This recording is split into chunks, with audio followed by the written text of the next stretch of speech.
Hello everyone, this is Jay Pitt, roving reporter for the CJ2A page. I'm here with Dennis Caraway, who is the godfather of the Spring Willys reunion. How's it going, Dennis? Good, great. Okay, Great to so see this is kind of unprofessional, but we're going to give it a shot. So anyway, like I was saying, go ahead and start what you were saying. Right, the Spring reunion started in '91, and that's what I'm looking for, that story. Well, I met Ralph Ring through Lou Larson, Willys, Minneapolis, when he was in Farmington, Minnesota. And so as things started happening, we started talking about, within a year of that time, we started talking about, well, let's get together and do something in a park. And so at that time, I lived in Eau Claire, Wisconsin. It was about an hour away from Ralph and probably another half hour or so away from Louis.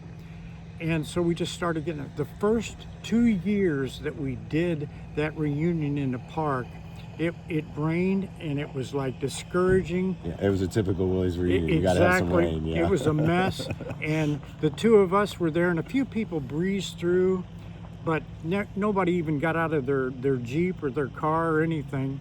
The second year, as we're really saying, are we going to do this, try it again next year, or maybe in the fall or something? Yeah. And but this guy came over, and he came over from Iola, Wisconsin. And this guy, it just turned out that he had heard we were going to be doing this, and through somebody else, but he owned and ran the Iola, Wisconsin big get together. It's a car show. It's still, he's gone to see. Not just Jeeps, everything. Right, everything. But he came over in some kind of half track but anyway, the generals and colonels. So I didn't even know what I was looking at. I knew it was military, but this guy he said, no, don't worry about it. They will come. Just keep at it and everything. So he would call me, and he invited me over to Iola one time. Said, why don't we get together for lunch? You're working for Century Insurance out of Stevens Point. Said, I go through all the time. If you're coming over there and working for them, let's get together, have some lunch. So that's what really took off. But then when I get over there, I realize who this guy is, what he's doing. He's got all the ideas, and he started telling me, he said, you need a flat surface. You need some places you can go and take people. So then it just morphed into a few more people came along, and I decided I didn't want to go to any board meetings. I didn't want any committees. So it's just not friends getting together. Just people getting together, having a good time. And so started taking off. And then I heard about Jeff City through some of these people. So I went down there the next year, and or was it the year before?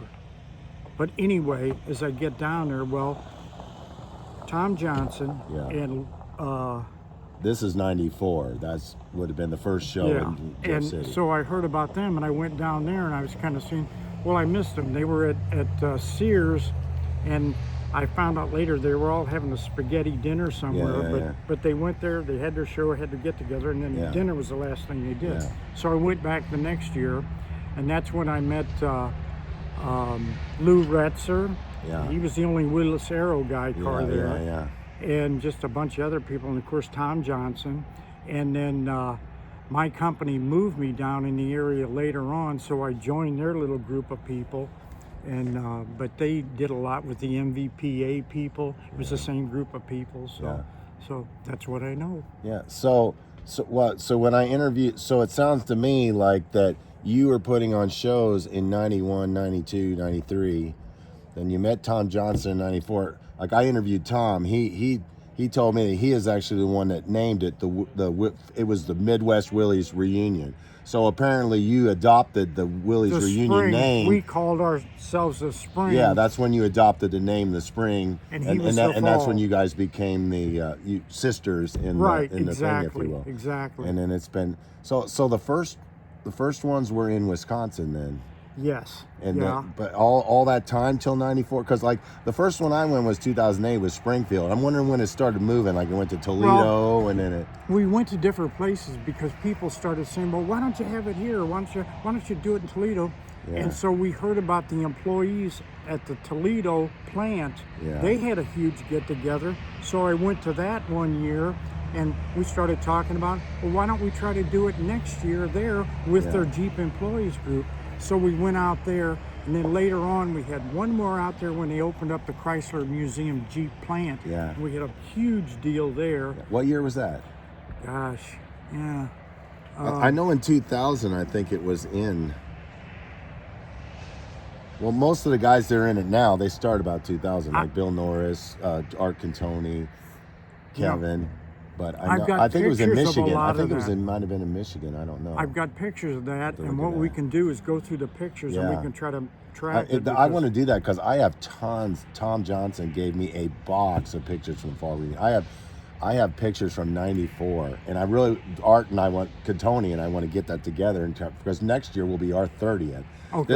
This is actually the 31st year, but because of COVID, this will be our 30th show. Would be next year, but so I'm hoping to put all that together. Well, and you're mentioning like different people's names. I don't take credit for any of this because I just happen to be involved, but it's all a bunch of great people. I'm working through everybody, and it being informal, and some of the art and gosh, I just even guys Kevin, on the East Bill, Coast, Kevin, Bill, now and Bob Christie and Mindy, and of course Art and Paul Darlene, Berry, Doc Kaiser, Paul and Jane, Doc Kaiser, and all of these people, and then you start connecting dots. But we heard about this guy out on the California coast. Paul calls me one day and he said, "Hey, this guy's in his 80s." Now that doesn't seem so far away, but he's in his 80s, and he was making an 8.5 by 11 newspaper.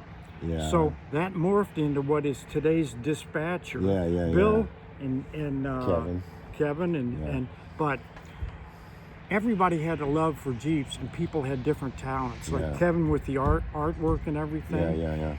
And Bill was involved in a job in insurance, and his dad, I met him at a Jeep reunion. Everybody involved had Jeeps or a love of them.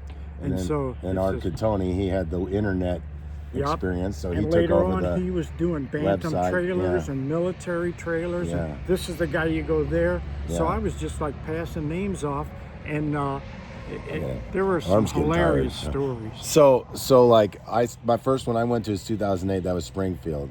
At that time, you were running it still more. I mean, together with Bill but you were still pretty much involved in it. So then when it went to I'm going to back up a little bit. Sure. Think of that for a minute. Let the thought come to you. And anyway, that's the weekend we almost got thrown in jail. See, I missed that because I had never been to one before. So I just showed up on Friday. I didn't know anyone there. And Louis Larson's the first one I met. And then I met Dave Groh that year, but I didn't know who he was. I just, and then there was people, everyone was there.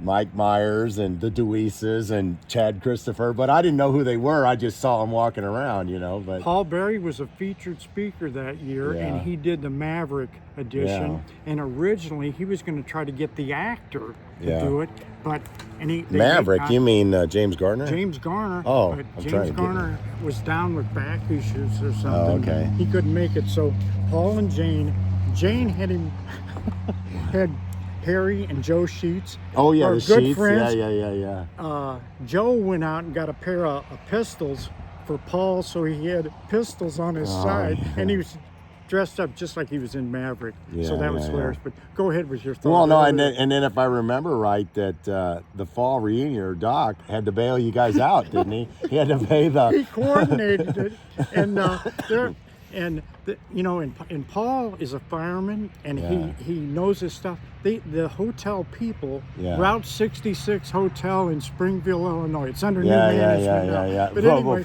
they were going around saying they were going to put chains on the doors and lock us all in until it was a contract dispute. We had signed a contract the year before with the old owners. With the old owners, and so. Hey, we got the price set. You can't charge us more and everything. So they were going to go around, lock us all in, and then the police did show up, escorts me to the police car. Lou Retzer almost has a heart attack standing there because he's a real straight guy. And oh God, we got the police involved.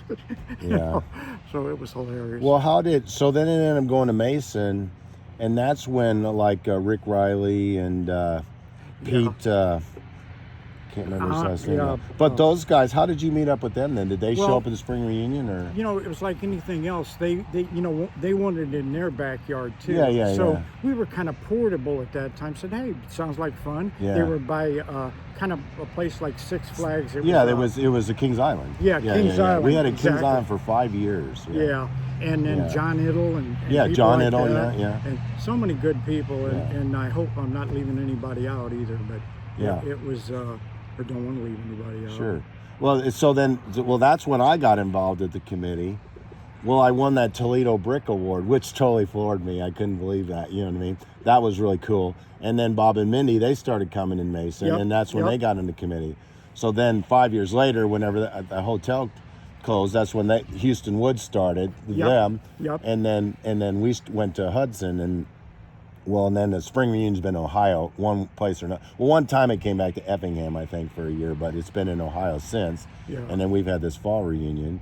And then that's how I got involved in this, is because, well, they postponed it one year, the 2013, and so I had that summer reunion in Effingham. Remember, you met me down there in Effingham, and Right.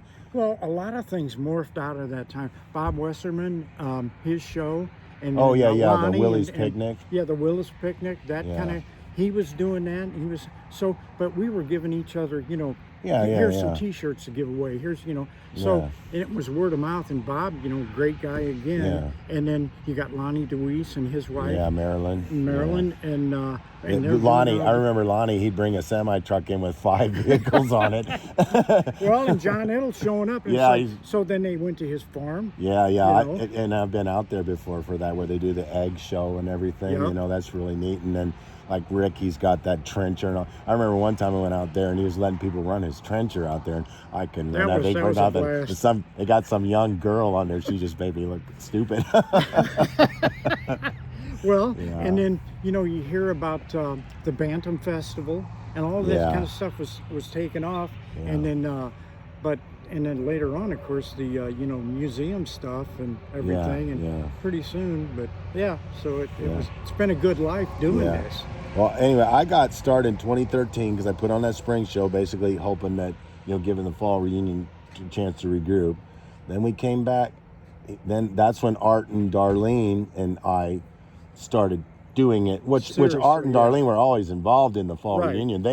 They always tell me that part of their reason to move to this area is for the fall reunion, Well, see, he was another guy that was up in Wisconsin at the time, and they were moving. I think he had 18-wheel trucks, and he brings a duck in. And all of a sudden you're hearing about, how many trips did you make from Wisconsin down there? And then their area there got flooded out, and it was slowing them down from getting across, so they built a bridge. I'm telling you, Art and Darlene, they are into it. I mean, like they're all year long. They're planning for this thing. I mean, literally as soon as this is over, they'll be thinking about next year. You know what I mean? Exactly. And the other thing I guess I'd say is the people that support the program. The vendors. I've always screamed about that. You gotta buy locally. From Harry and Joe and Paul, and then Mike at the different places. Carl Walk, all those guys. Yeah. Well, of course, Walks is now out of business, but it's Kaiser Willys now. Yeah. And then now the Jeepster man now. Yeah. He used to be in St. Louis, and he started out with Commandos. Mark.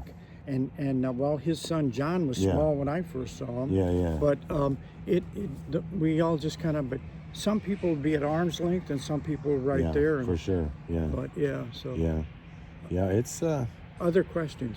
No, that's it. I just want to try to get that little history down, and here we are today. You know what I mean? This is since 1991, and we've been here since '94. I mean. And I think the best time I had with you was down in Effingham when you helped us set up there and get connected, because you were the closest guy by the hotel. Yeah. And that was a lot of work. Yeah. But I do like it here. I mean, Tom Jones, who runs the museum.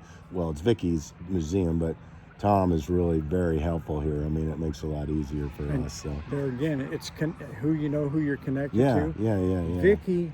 Her and her family owned the potato chip company, and that's how I heard about the museum here. And then, so right away, Art jumped onto that, and between him and the group in Jeff City, We Yeah, started yeah, talking. They wanted to be at this I'm place. telling you, I've had that conversation here for years. You know, we had it at the Truman, and Yeah. and when Doc and Bob Messingale Yep. and That Darlene group. was in Dart and them, and I loved it at the Truman. I Oh, mean, yeah. everyone's always, well, the air conditioners didn't work, you didn't have water. You know, it's $65 a night, and I love the way it's you know, you walk down your balcony and you could just look down at the whole thing. You know, Yeah. I was so sentimental. The first year I came to Fall Reunion, it was 2008, and I drove my 46 2A from Ramsey, Illinois. That's by Effingham. Yep. 3 hours to get there? No, 4 hours? it was 6 hours and 3 quarts of oil. and hilarious. 6 volt, no turn signals, and on the way home, I drove it home Sunday, right across Popper Street Bridge. No turn signals, no nothing. You know what I mean? Oh, did brakes work? Oh yeah, they work. You know. Well, some people well, they're 9-inch brake. Well, I mean, they don't lock up. Neither do my wife's brand new Grand Cherokee. Her brakes won't lock up either. So you know what I mean. They were ahead of their time on anti-lock brakes, I guess. You know, Consumer Reports was never real respectful to Jeep. Yeah. Oh well, you know what I mean. So anyway, that's kind of the story there. Appreciate you guys tuning in, and thanks thank again, you. Dennis. Yeah, it's always been fun. For the CJ2A page, this is J Pet reporting. So. Yep.